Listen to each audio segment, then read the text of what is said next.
TV atibatike zvechopu yamakateerera kudai so ndiyo Kulian TV yacho patinokupai nhau maupdates nezvinhu zvakasiyana siyana zvinenge zvichiitika. Nhasi ndauya ndine nyaya yaComrade Saruwaka avo vangangori kana vangosungwa zvisinganzwisike muSouth Africa, saka vabuda ende ndinavo nhasi pachirongwa kuti vatsanangure vakuzivisei kuti zvakafamba sei, chii chakanyatsoitika, ende vabva vataura mamwe mashoko zvekare anokwanisa yes Comrade Saruwaka, welcome to Kulian TV. Muri sei comrade? Aiwa, ndiri nani zvangu, ndiri nani. So the reason yaita kuti ndifone Comrade Saruwaka nezvironda ndanzwa kuti manga maningirikina manga masangana nazvo, saka ndikati regedzai ndibate tinzwe from the horse's mouth chinji, but anezuro kuti atakatombobudzisa nyaya yacho reporting, cause you know pese panonzi one comrade abatwa tinofanira kualeta vanhu faster kuti vangoziva just in case pakazongepa zvine zvichizodiwa. But I'm glad kuti nhasi ndikutaura nemi, it simply means mabuda mapanzi. Explainere comrade zvakafamba sei? Okay, yeah, ndakazopindura message yenyu late ndichingobuda around kuma 12 midnight. Ndofunga manga marara. Yeah. Okay, pane kwatanga takokwawo kunombosangana maZimbabweans vachitandara. Alright, yeah. Weekends. Yeah. And this is very celebrate kutanga kwespring ameno muSouth Africa. Yeah, ichokwadi. Saka takangonzi comrade neuronga hwatinavo hwatichaita hwekutandara semaZimbabweans tapedza mabhora and so forth. Yeah. So takaendawo kupaki ikoko wimi nevamwe macomrades akawanda, then pakuenda kumba. Yeah. Takachiti tibatsirane transport. Yeah. So tobva tabatsirawo vamwe vaienda another area. Tichisvika tichivadhorobha vakati no, since takuswera kuti tichitandara navamwe tinoda kukula down. Yeah. Saka chinotitsiyai pama-areas ane certain clubs. Ndikati inini mazuva ano ndiri kuita flu, saka handingakwanisi kuramba ndichitandara nemasi, regai tinokusiyai. So tichisvika padhuze ipapo tisati tatovaburutsa. Then I think area iyo yanga ine operation zviri kungoitwa, because kusungwa kwedu kwatakaita yanga zvisinei nepolitics, but takapinda muoperation yekusungwa kwevanhu inenge ichiitwa vanhu vanenge vachi Okay. So mota kana muine 4 or 5 boys you become masuspects. Yeah. Yeah, so mota yedu yakamiswawo tobva tangoburutswa yosechwa, then tobva taiswa kuvheni. Hatina kumboudzwa kunzi tasungirwei and so forth. Nakakwanisa kusara ndidriver wandinofamba naye, saka akasara nemotikari kubva atiteya.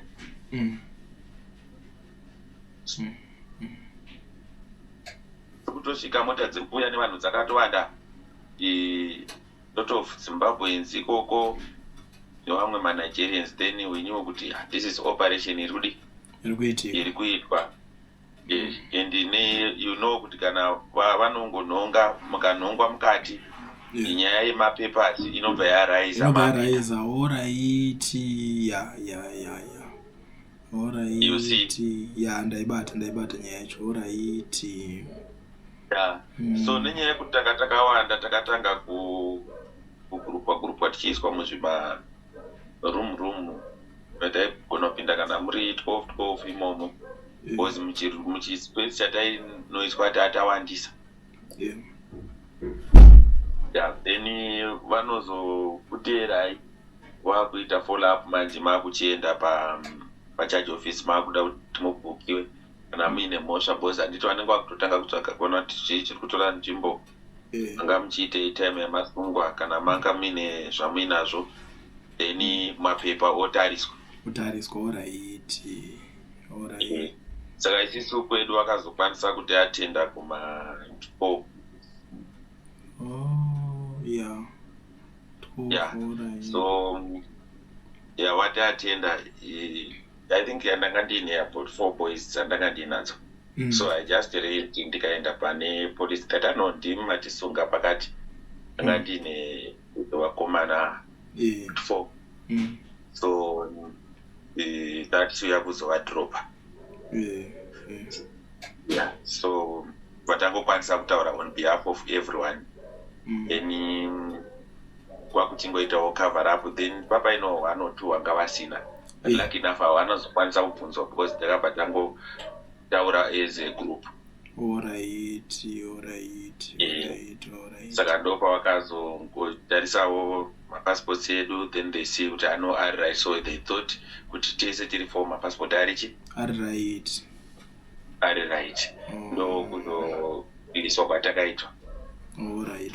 Aiwa kana zvakadaro zvakaningirwa zvajeka because tinenge tatoworried kati takufunga kuti pamwe zvichida munhu anenge aningirina even vanhu vakawanda vaingonsendera zvima screenshot zvazodai unasara wakabhozi futi pagame yedu yepolitics kuna vamwe vanhu kuti kuna vanokufarirai kuna vasingakufarirai kuna vanoditi saka munoziva kuti munhu nemunhu anenge achiuya ane zvake zvaari kutaura kuti abatirwa zvakadai zvazodai ndikati don't worry comrade Saroka asi munhu kure stereke tinoita se tichataura navo tichanzwa kuti zvakamira sei but I'm glad kuti muri panze and my enemies vatoluza zvigananda fofa kuchamhanya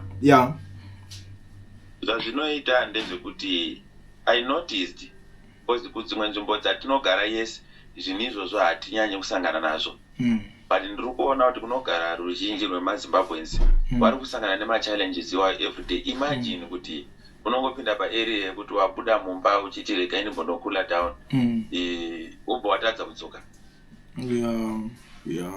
Imagine kuti unogara munyika yekuti you can be arrested wasarudza upenyu hwekuti handidi kuita criminal activities. So there is a bigger picture yekuti we need to look at as Zimbabweans kuti situation yakufacwa nevana vedu outside the country isisina kumira zvakanaka azvisinei kuti unofarira nhingi kana kuti haufariri nhingi but maproblems atiri kusangana nawo aya ari kuratidza kuti tichasvika pasituation yekuti tichanga tisisina option and you cannot fight kunyika isiri yako chokwadi. Kana waona kuti waremerwa nezvavari kuita you have to make sure kuti magadzirisa kwenyu chokwadi. Ndosama muchinzwa paya ndichibuditsa narrative yekuti yes tasungwa hedu zvisinei nepolitics asi masungirwo ari kuitwa mazimbabweans si politically motivated nenhau yekuti kunyika kwedu leadership yauraya nyika vanhu vaakubuda in numbers to such an extent yekuti we are being hated outside the country. Saka vanhu ngavachibatanei toitira sei tofaita kuti tigadzirire nyika izvozvozvo kazhinji parevolution matauriro atete tichitaiwa inyaya yekungoti vanhu batanai because revolution yenyika imwe naimwe haikontrolwi nenyika dzekunze varidzi venyika yacho. Chokwadi ichocho ipapo chokwadi because pane masacrifices haukwanisi kuenda out uchisacrifica kana usiri the direct beneficiary of the results of the revolution. Chokwadi. Saka ndo zvatinenge tichida kungoramba tichikurudzirana nemazimbabweans kuti vakomana patiri apa is time yekuti tiite masacrifice and we have that responsibility as Zimbabweans. Hakuna muchina kana mubritish achauya achitibatsira kuti dzingai zvigananda. Ipapo chokwadi. Alright. But imimi wose mukuru werevolution makazvitarisa mimi is there anything chekuti chingaitika or chekuti mazimba acho angabatsirika navari munhu because I understand and I don't know why mazimba vasiri kuda kana kunzwa word kuti kunyanya kubatana but imimi hapana here zvamunofunga kuti zvinganyatsoitwa beside tisiri kutarisa zvekuti kumbodzokera kunofaita kuti tigadzirise kwedu solution hapana here ingaitika yekuti mazimbabweans vacho vari muSouth Africa muno mavabatsirikana. Nyaya iri kunetsa as far as it is concerned nyaya mazimbabweans ese anoda kuformalize paperwork but South African Home Affairs yacho ichiona manumbers haichaformalize mapepa e1 saka whether tabatana tiri kubatana tiri vanhu vari kugara illegally outside the country. The best thing chatingatokwanisa kuita kuinfluence those in leadership kuti wanzwisise dambudziko ratinaro But challenge inozoitika kuti vanzwisise dambudziko racho vasiri kuona an effort for solution. Ndo challenge yakakura yekuti vanenge vachitoraita kunzwisisai chimbogarai muchigadzisa zvinhu. But kana pasina effort yekuti pane zviri kugadziriswa, unity yatinenge tichiita imomo is temporary, because at the end of the day ticharamba tichingobvunza makomuredzi makati mukuda kugadzisa nyika timbokuchengetai mbijana maabara. Ipapo ichokwadi. Handiti muri kuona. Ndikupanzwisisa. So that question inoramba ichidzoka. Saka ndosaka tiri kuti kubatana kwevanhu kunonetsa kubatana kwemasi. Because mass is poor. Asi kubatana kwemasi kunotoshandirwa nevanenge vaine muono wekuti wakomana zvinhu zvakamira zvakadai kuti tikunde tinofanira kudai. Saka stage iyoyo yekuparidza vhangeri rerevolution is very important. Rikaparidzwa zvakanaka naturally vanhu vachabatana. Ipapo ichokwadi. Ndapanzwisisa. Alright. Zviri kunzwisisika. So apa so far patira totarisirawo zvipi semazimbabweans. Uyu wangomubvunza ndikubvunza on behalf of others. Inango I know everything that is happening, but on behalf of vamwe nokuti vanenge vasiri kunyatsofollowa zvinhu izvi. Tine two situations dzekuchinja zvinhu munyika medu. Situation number 1, election. Asi election inoya after every 5 years. Chokwadi. Condition number 2, revolution. Revolution yakanakira kuti it's an ongoing process, but inenge ichiunza my immediate results. Saka revolution yakanakira kuti tikukurudzira kuti vanhu ngatimbounganei under the banner of the revolution. Iyi yakadedzerwa naGezai. Ndikuona kuti vanhu vari kunetseka vachiti ako mudarageza wacho anyarara. Chakakosha murevolution i-announcement. Ichokwadi. Revolution ndeyevanhu, vanhu vanoita take care of themselves. Ati pakangoita munhu atarisa kuti announce kuti munyika medu mamirira aita zvinhu vakudiwa revolution, atopedza basa rake. Imi michenyu chekukonchentaidzana. Saka tikukurudzira kuti solution inokurumidza yatinayo munyika is revolution. Ende chayanakira ndechekuti revolution iyoyo ine maleadership akagamuchira kutambira basa racho ratiri kuda kuapa. Chokwadi. Ende leader akabuda pachena achiti basa irori kana mandipasa vana veZimbabweans ndinorida ndichiwenga. Opposition vanachamisa people, they try to engage them, but hapana feedback yaataunza kuti this revolution Job anorikwanisa here, haana kubuda pachena kuti anorida here. Saka for now munhu akabuda pachena kuti basa rerevolution ndiri kurida izi chiwenga. Ndosaka tiri kuti tese eziZimbabweans ngatimbofokasei pana comrade iwawo, because ndo vakatambira basa iro. Ndikupanzwisisa. But alright, comrade tiri ipapo pane nyaya yanigirikini yematobata yechiwenga kuti ndiye akatambira nigirikini.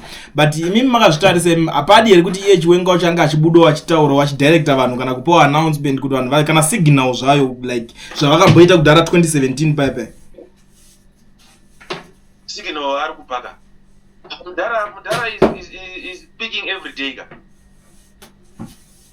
But intanga indirect ka comrade. Ndikuti ataura every day isusu tozvinzwa kuti munhu ataura, but ndikuti ati yakaita indirect kune vanhu vazhinji havasonyatsonzwisisa. Vanhu vanoda kunzwa signal kuti musi wakati ngatibudai tidai kana kuti ngatiitwe so handi tinodai so. Maibata nickname ndikuti zvazvinochiita manje. Tarisai kuti revolution yatorwa kuendeswa pa a higher level. Saka higher level it needs to be done with the responsibility.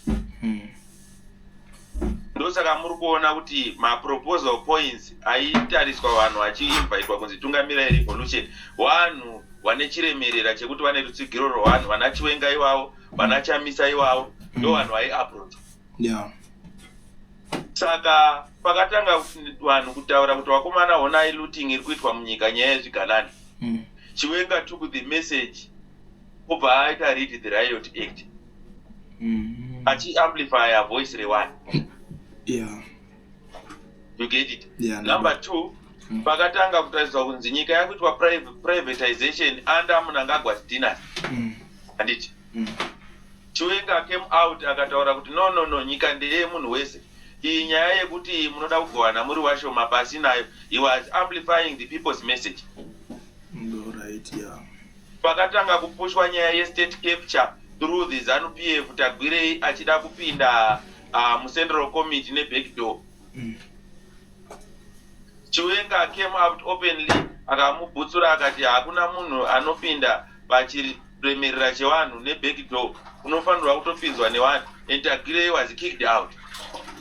Yeah, chokwadi baba. I agree. Saka tine munhu ari kumiririra zvido zvevanhu kumusoro. Yeah. But the effort yatiri kudapo now. Yeah, that's true. Ipapo ndikupa nzwisisa, but tiri pane nyaya ya VP Chiwenga iyo yacho iyo ikaona zvinhu zviri kurongwa. I think pane imwe list yezvinhu zvese zviri kunoitwa na Mnangagwa, and izveso vakuda kuti chinosimbisa resolution 1 yavo vakaita kaikupatiko yekuti Mnangagwa anofanira kusvika up to 2030 achitonga, and anadhanyo garo vakutodedzera kuti 2033 makazvitarisa imimi. Do you think kuti apa pane pakuchinyadzwa kuti pane pakunyadzofambiswa zvekuita sei? Because kana vakajambira election kakura kuti vato extend time ya Mnangagwa, Chiwenga wacho anozopapindawo sei ipo makazvitarisa? Right, mamirira zvinoita tori nekutaura this language. Yeah. Magaro anobatwa nawo pakuyambuka. All right, yeah. Handiti muri kupabata. Yeah. Ndo mutemo wepolitics kana maakuru wapolitics chaidzo. Munoita henyu zvayo, you need to see the enemy kuti ane agenda ipi, hamukurumidze kumuvharira panze. Munotaimira pakudi kuyambuka. Tagwirei akabva kwese kwanga achiita manyuvha achitengera vanhu mota achinzi mudhara munopinda mu-Central Committee. Pakungopinda mu-Central Committee ipapo ndo pamwenzi wesimuka pachiyabuda.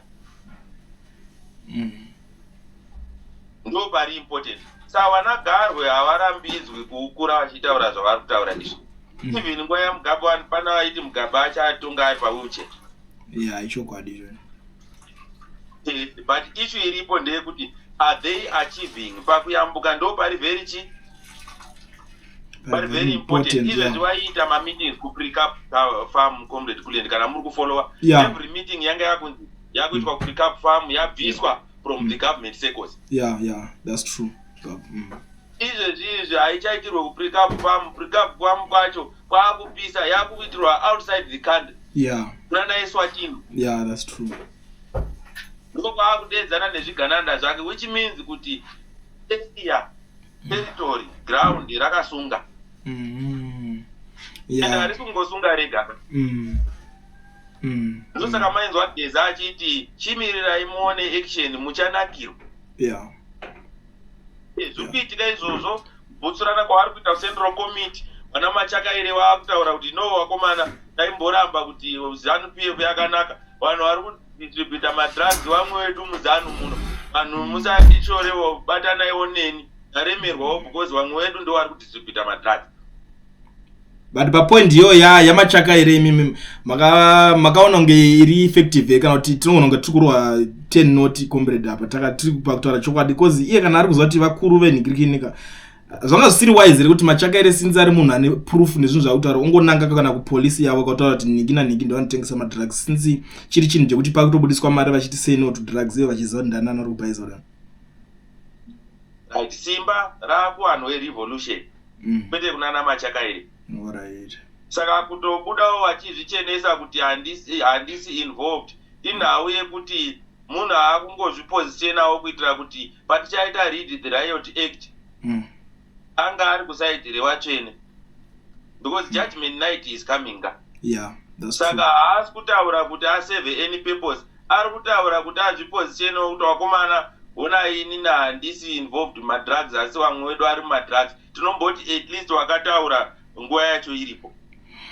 Yeah, ichokwadi. Yeah, but on that issue ndisinganyanyopedza nguva yenyu pane the issue yezvigana ndeye apa makazvinzwa kuti recently Chivhayo akatosaina deal neChina re 2.5 billion. Zimbabwe ndobva yasaina re 600 million. tikatarisa kumashure kotagwira yaitotaura kuti zoni isusu kana une wealth une power tinokwanisa kunge army zvese vanotirwira because tinenge tine mari. Saka apa kuvanhu verevolution pachazofamba sei because these people mari vanayo ende vari kutotenga vanhu every day, vari kutengera vanhu dzimotikari, vari kuita sei, vari kupa vanhu zvavari kuvapa. Even kunawo kune vamwewo zvimayouth ndakanzwa kuti kune vamwe mayouth eZANU-PF kuti vari kupota vachitombotengerwawo madorodoro mumaweekend imomo zvichingoenda zvakadaro. Vanhu veZimbabwe vachapabuda sei ipapo, vachazvikonga, vachazvikurira sei zvigananda izvo zviri kuspreya mari kudaro. Ipo sofa hapana kana vanhu vari kuunganidzwa kana mari yekuti vambonziwo kana kuti vari kutengawo kana tupfutuwo zvatuko kana twii kana kamotivation kekuziva kuti vanhu vazive kuti vari serious nengreen. Panofamba sei ipapo? Right. Ndiyo situation yatinoti state capture. Iyoyo. Pakaita ma-individuals are powerful kudarika government. Iri dangerous ka state capture. So we cannot deny kuti ndiyo situation yatadi yatatarisana. Ndosaka muri kuona taita gather under the revolution. Ndosaka maiona Geza achiuya achataka vanachivhayo vanatagwirei. He was fighting state capture. Asi state capture haisi justified any political principle. Inosvika painozogumira panozodiwa simba revanhu. Ndosaka makuona kuti even zvigananda izvozvo zvaita zvazvaita mari vaanadzo, waakutraya kuda kuita manyuvha kuti waite buy in muma-corridors of the power of the people. Because ndo rinozoita kuti zvinhu zvavo zvibudirire. So pawakuya mu-the corridors of the power of the people, ndo patiri kupreacha kuti maZimbabweans musatarisa kuti ane mari ndiani. Ngatisapotei munhu ari kumirira zvido zvevanhu. Because tikada kusapota ane mari, president wedu achaita tagwirei. Tikada kusapota munhu ari kumirira zvido zvevanhu, Chiwenga ndiye anoita president wedu. Totangira ipapo. At least data aita bani state capture. Saka Chiwenga is being used by the people to fight state capture. All right. Last question. I think ndoyazita last. Ndakambobvunza nomwe munhu. Inangu ndoendenjeza zvinhu chazvo zvazviri. Mumwe munhu akamboti vanhu vese vari kurwira Chiwenga vachiti Chiwenga this Chiwenga that. Chiwenga wacho hanzi akambobuda here achita kuti vanhu chindirwira izvo so handei tinoningirina. Hanzi panofamba sei kuti hanzi vamboza mwari kuti maybe he is not even interested because ane basa rake pakato extend kwa term muchinchi yamunangagwa. Hanzi iye anenge achitowana salary yake as usual. Anenge achitowedzera makore ari pa graft. What's your take on that? Chiwenga akanga akajoina basa rake rekuda kuita a military person. Ari musoja wenyika and zvanga zvakanaka zvakadaro. But he made a decision yekuya kuzojoina politics. Kupolitics kana wapinda wazvidoneta kuvanhu. Kana wanga usingadi kuzvidoneta kuvanhu aifanira kuramba ari general wekwamu. Saka kana wazvidoneta kuvanhu tinokupa basa ratinoda ratinoona kuti runorifita pariri and you don't have a choice. Alright. Saka he is now the people's property. Saka it's not his decision kuti atitungamire isusu. Ndisi tiri kumuti tora basa iri. Kana usingadi unobuda mupolitics woenda kwauri kuda. Aiwa hapa manyatsojekesa. Alright, comrade Saruwaka ndachikumbira hangu last words enyu tikwanise kuzovhara chirongwa. Amunoda kuti mazimba vanzwisisa.